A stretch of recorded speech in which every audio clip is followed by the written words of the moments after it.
Bueno, vamos a cerrar las exposiciones de esta tarde y vamos a cerrar con esta última exposición nuestras 9ª jornadas regionales.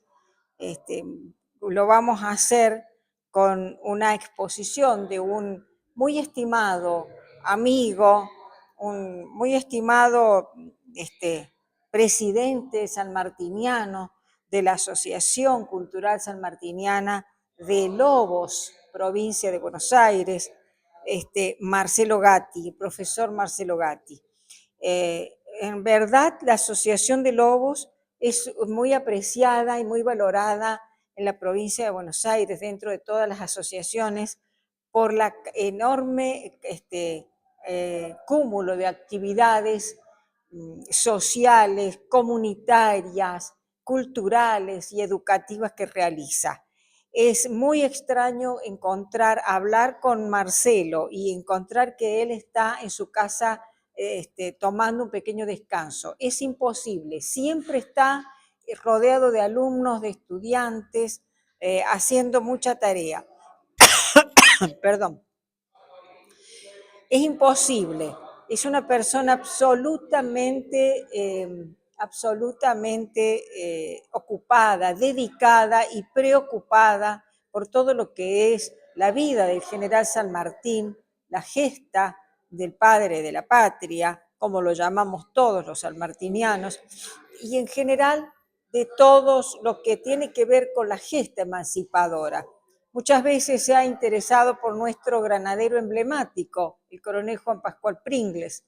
Hemos hablado con él porque él tiene y dirige y conduce un programa que se llama El Legado en una de las radios de la provincia de Buenos Aires, aquí en Lobos, y realmente El Legado es un programa maravilloso en el que hemos tenido el gusto de participar.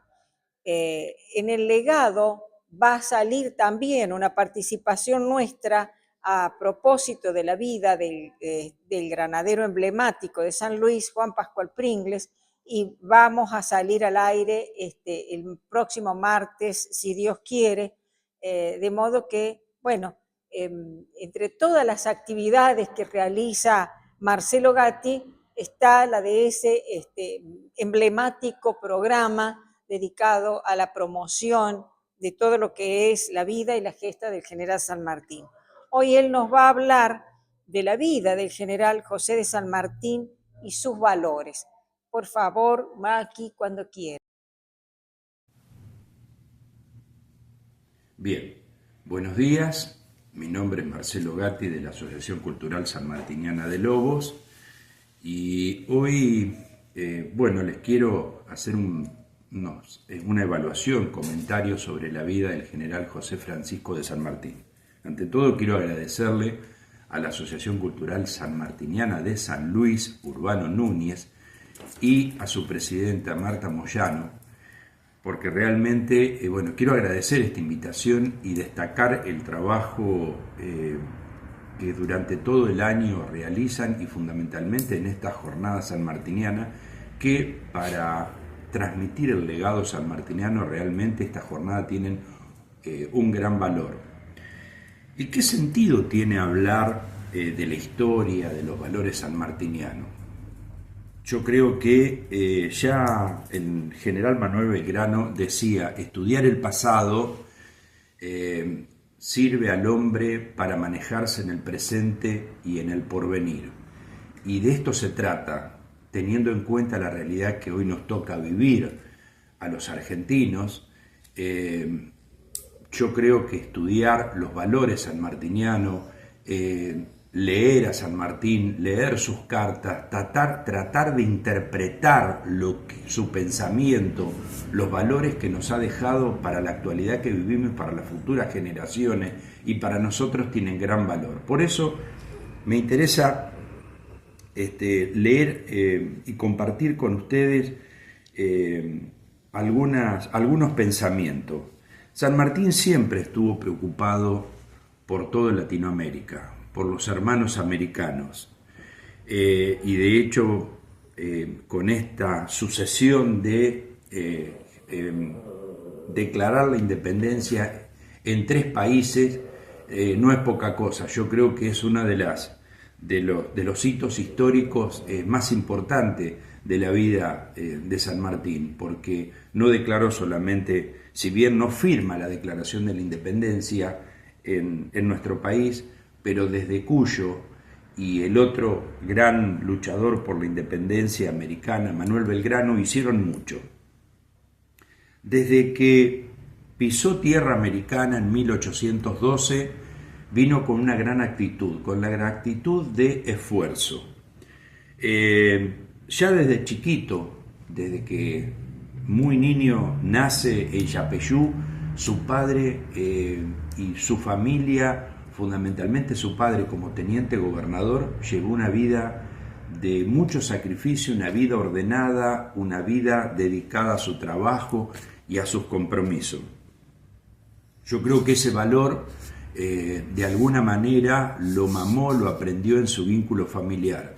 Uno, estudiando toda la foja de servicio de su padre, fue un permanente luchador de su trabajo, de la vida familiar, de sus hijos, y así quedó demostrado. Le costó mucho ascender, porque bueno, los tiempos de España en ese momento eran muy difíciles, pero lo logra. Cuando está en España, ingresaron en el regimiento de Murcia desde muy chico, y ya a los 15 años tener su bautismo de fuego. Él logra tener ese bautismo de fuego a pedido de él mismo, porque quiso participar, quiso participar de una batalla con un grupo de élite. Y después, bueno, estuvo durante mucho tiempo en África soportando el asedio de los moros y siendo demasiado joven. Así que cuando viene a Buenos Aires tiene que asumir la responsabilidad de organizar el regimiento de granaderos a caballo, porque se lo nombra teniente coronel, pero la responsabilidad de organizarlo, y tuvo que reclutar gente, tenía que demostrarle al pueblo de Buenos Aires, algunos que estaban a favor de la revolución y otros que no estaban a favor de la revolución, que él venía, a pesar de su acento no americano, de su acento andaluz, tenía que demostrar que venía por la libertad de este pueblo y por la tierra. No le fue fácil organizar ese regimiento de granaderos a caballo, y de hecho en San Lorenzo tuvo que estar al frente de la batalla, cuando nunca un general está al frente de la batalla, porque muerto el general en guerra, o el coronel, es muy difícil que esos grupos se reorganicen. Sin embargo, él estuvo al frente de la batalla porque tenía que demostrarle a sus granaderos y a los gobernantes que él venía por la libertad de América. Después él pide ser declarado, que lo declaren, que lo nombren teniente gobernador de Cuyo, porque su plan continental pasaba por ahí. Y en Cuyo no le fue nada fácil, al contrario, tuvo que llevar a cabo un plan económico muy fuerte, de mucha restricción, de mucha presión impositiva para organizar el Ejército Libertador de los Andes. ¿Por qué? Porque todavía Buenos Aires seguía insistiendo hasta 1815 con la expedición del Alto Perú, y todos los recursos se iban a la expedición del Alto Perú, y él insistía que se tenía que cruzar la cordillera. Recién después, cuando se declara la independencia en 1816, y de ese gran apoyo que le da Pueyrredón, el director Pueyrredón, es donde realmente los recursos se empiezan a destinar para el Ejército Libertador de los Andes, y así logra armar. Pero no le fue fácil, porque del otro lado había un ejército profesional de 8.000 efectivos, y el paso a Chile estaba cortado. Después de Rancagua tuvo que reorganizar el comercio de toda la producción de Mendoza y de Cuyo, buscar otros mercados, porque no podían atravesar la cordillera con los productos. Quiere decir que le fue muy difícil, pero eso lo hizo. ¿Por qué lo pudo lograr? Porque gobernó con coherencia y gobernó con el ejemplo, y el pueblo de Cuyo lo siguió. No le fue fácil, fue mucho trabajo, mucho sacrificio. Quiere decir que el esfuerzo fue un permanente, una característica permanente de su vida. Llega a Chile, organiza la Armada Naval para llegar a Perú, que tampoco le fue tan fácil. Esa escuadra naval libertadora, Chile no tenía armada, Argentina tenía una incipiente armada organizada por el almirante Brown, no había recursos, Buenos Aires ya creía que estaba el problema resuelto, él insistía que había que llegar a Perú, también le fue muy difícil, pero gracias a su amigo, al director supremo Bernardo O'Higgins, colaboró fuertemente con él y en equipo y pudo armar la escuadra naval. Llega a Perú, desembarca en Perú, enfrentar un ejército de 24.000 efectivos con escasos recursos y después de un año, prácticamente casi un año, dejar el protectorado de Perú, asumir realmente que él tenía que dejar el protectorado y volver a Buenos Aires con una guerra que no estaba concluida.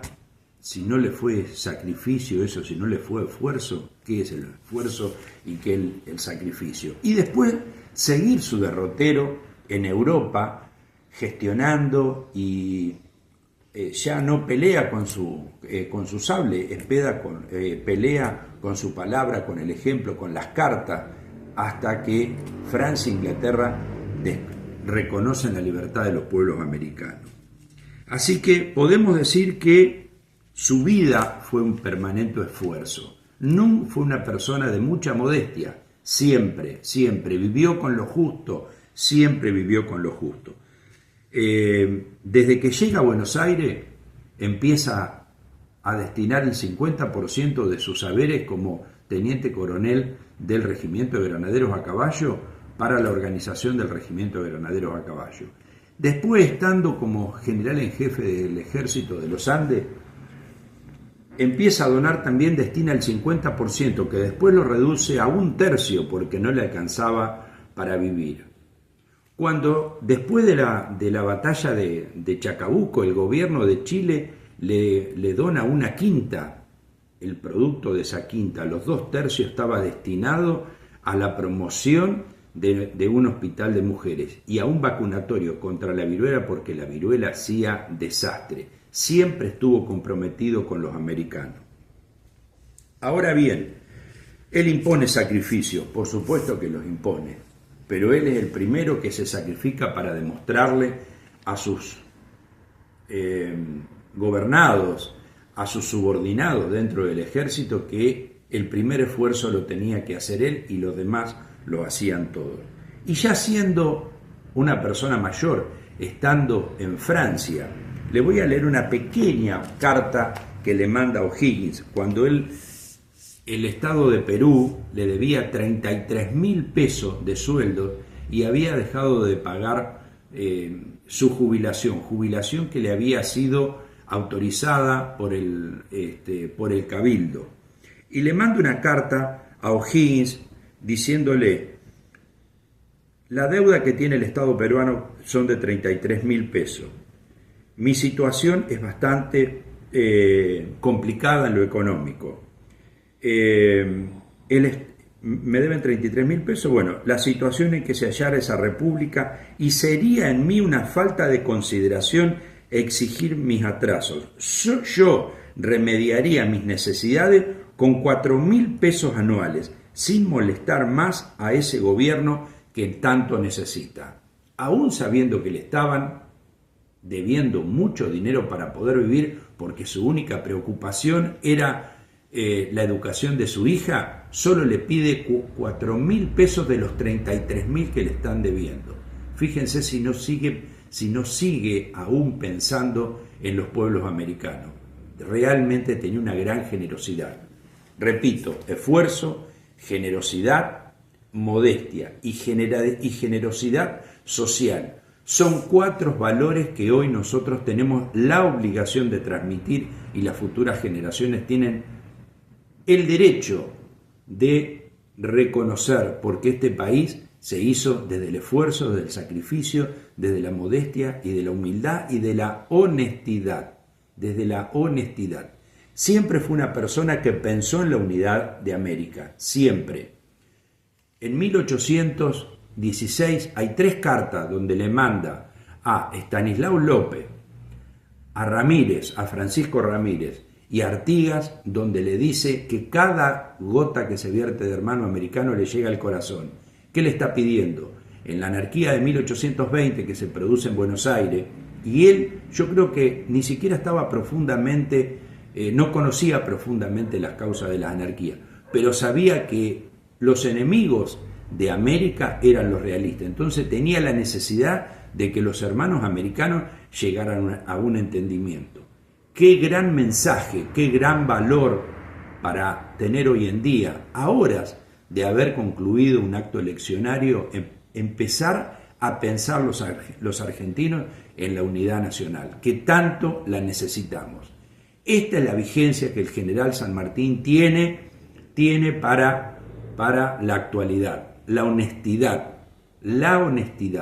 Nunca, jamás su administración, y están todos los archivos, porque cobró impuesto muchísimo, tuvo una gran carga fiscal sobre todo el pueblo cuyano, muy pesada para organizar el Ejército Libertador de los Andes, pero nunca se puso en duda la administración pública. Siempre fue una persona que vivió con lo justo, vivió muy modestamente, pero tenía en claro cuál era su objetivo. El objetivo era la libertad, el derecho del hombre, la igualdad, la educación.